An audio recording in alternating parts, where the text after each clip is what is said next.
So atin ituloy ang ating diskusyon tungkol sa economics. Tagalog na Tagalog eh.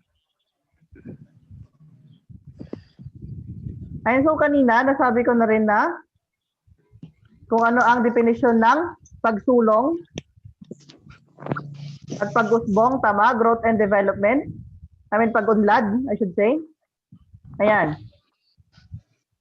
So mahalaga or kahalagahan ng bahaging ginagampanan ng economics. So meron ba sa sarili, sa pamilya, sa barangay, sa bansa, at meron din ba sa daigdig? So isulat lang dyan. Andyan yung worksheet nyo. Okay. Yes. So let's continue. Papo nga yung worksheet ko. Okay. So mga dapat tandaan, nasabi ko na rin ata to. Ayan. Or hindi pa? Baka? I forgot. Ayan. So, ayan. So, pagsulong at pag-unlad or the growth and development. Tapos na natin yan kanina. So, isulat lang dyan kung ano yung mga definition nyo. Ito mga to. Pipiliin lang. Okay. So, isulat lang dito. So, may box. So, ano yung mga pagsulong or ano yung learning niya na pag-unlad. That's it. Okay. So, ito naman, buuin ng matrix and magbigay ng sariling halimbawa batay sa obserbasyon mo sa pang-araw-araw. Meron kayo ganito sa worksheet niyo, di ba? Yes. So, ano ba yung mga halimbawa niyan? So, tingnan natin. Ayan, so magbigay ng sariling halimbawa. So, ibig sabihin, wala dapat magkakapares yan. So, batay sa obserbasyon mo sa pang-araw-araw na buhay ng isang kahalagahan ng economics para sa bawat hanay. So, magbigay ng halimbawa ng nakikita mo sa iyong paligid kung paano nakatutulong o makatutulong ang kaalaman sa economics sa iyong sarili, pamilya, barangay, pamayanan. Ayan. So, paano ba makatulong sa sarili mo ng economics? Sarilang halimbawa, Kahit isa lang. Okay na yun. Ay. Paano makatulong sa sarili mo? Mga tamang desisyon sa pagpapahalaga sa pera or sa mga pangailangan, pwedeng ganun. Bahala na kayo kung ano.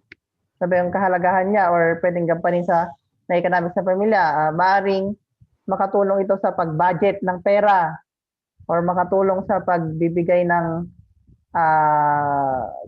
mapalaki ang kita, something like that, okay? So, mapausbong ang kalidad ng or mapausbong ang pamumuhay ng isang tao sa bansa, parang gano'n. Sa daigdig, bahala na rin kayo, okay? So, basta yung role or ginagampanan or ano yung may tutulong ng economics. Di ba kanina natalakay na natin kung ano yung mga gampanin or yung mga layunin ng economics. Ayan. So, yun lang naman. So, mga dapat tandaan sa module na ito. So, remember, binibigyan din ng module na ito ang mga sumusunod na mahalagang aspekto. Number 1, ang economics ay isang agham na natutungkol sa paggamit at alokasyon o pamamahagi ng mga kapos. Diba? Tapos na natin na-discuss yan.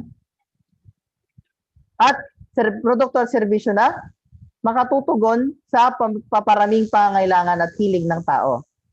Ayan, so sa paraang mga katipid at pinaka-nabisa. And ang pag-aaral ng economics ay may dalawang sangay.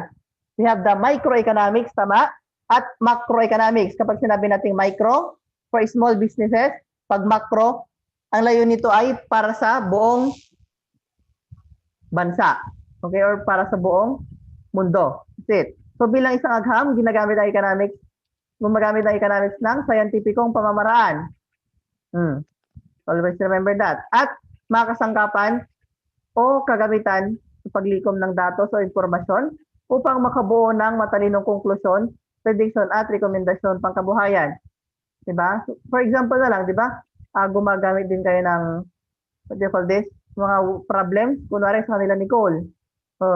Maliit yung bumibili. Anong pwedeng gawin para ano?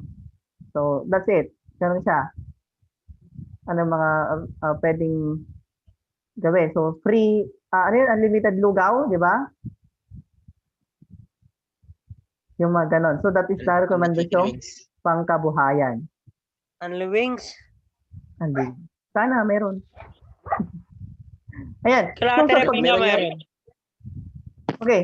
So, pagsulong at pagunlad or the growth and development ang magkaugnay at di mapaghihiwalay na layunin ng economics. So, dahil dito, mahalaga ang ginagampanan ng papel ng economics sa pagtulong ng mga or sa mga kabataan sa pamahalaan sa bansa at sa daigdig upang matamo ang kaunlarang pangkabuhayan at katatagan ng lipunan. So, kapag sinabing maunlad ang isang bansa, ibig sabihin marami silang pera. They can buy whatever they want, lalo na sa security. So, makakabili sila ng mga bagong barko, bagong barel, di ba? Gano'n naman siya. Okay. So, kapag sinabing katatagan ng lipunan, yan yung kung gaano kayaman or gaano kahirap ang isang bansa. So sa atin, di ba? Napabalitan nyo naman na puro halos surplus. When we say surplus, yun yung mga parang pinaglumaan na gamit na lang ng Amerika ang nabibili natin. Pati helicopter, pati warship, di ba? Ilan ang warship ng Pilipinas? Ilan ang warship ng Pilipinas? 14. Malit lang, di ba? Yung warship. Oo, 20. Oo, 20. Sir, tapos si Trump nagbigay pa ng mga gamit pang digma. Pilipinas, Sa yung mga 200. pinagmamaan. Wow, 200 talaga. 'Di ba? Parang kakunti lang kasi nga maraming alam niyo na, corrupt, 'di ba? Okay lang yan, sir. Hindi Marami naman tayong aswang. Sana all. Marami din tayong mangkukulam. Okay, so panghuling pagsusulit, let's try. So this would be posted on your Edmodo. So answer this after this live. So tignan natin, this is 1 to 12. 1 to 12 lang naman siya. So sasagutin niyo siya ngayon. Identification. Mayroon namang pagpipilian, nasa Hanay B. Ayun, no? Oh, di ba? Parang fill in the blanks lang siya. Ayun, sir, sagutan, sir. Ito lang. So, kumpletuhin mo ang pangungusap sa Hanay A.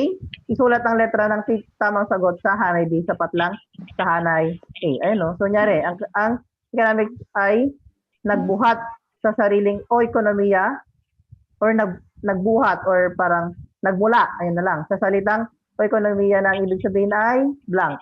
Hanapin nyo lang dito. Yung sagot. O, saan ba siya? Hanapin nyo lang. Andiyan na may mga sagot. Ayun, no? Pinag-gabi dito. Something like that. Ano yung magiging sagot nyo doon? Pag yung sabihin yung sagot. So, complete lang yung sentence. So, isang agham, panlipunan, ang economics dahil, andyan naman sa module nyo. So, you can answer that, okay? So, I will be posting it now. Okay? So, may tanong pa ba? Wala na po. Hanggang kailan ipapasa yung worksheet? So, next week na sa pagkonsumo na tayo. Before the first quarterly exam. Quarterly. Kailan yung quarterly, sir? This October. October 20. Mga October second week, I think. Sunod-sunod tayo. Grabe naman yan, sir. Tapos, Tapos na nga tayo sa sa lesson 1. I mean, first quarter. Kala ko wala nang exam. Meron. So, saan kayo nakabalita na walang exam? It's never the same. So, I will be posting it. Wait lang. May announcement muna ako. I will be posting that quiz on your Edmodo. So, pakisagutan na po. And after that, we can have the lesson next Wednesday ulit. Okay? Ayun na. Yes, ipopost ko pa lang. Suppose ko pa lang naman. So, goodbye for now. See you next Okay, Tuesday. bye-bye.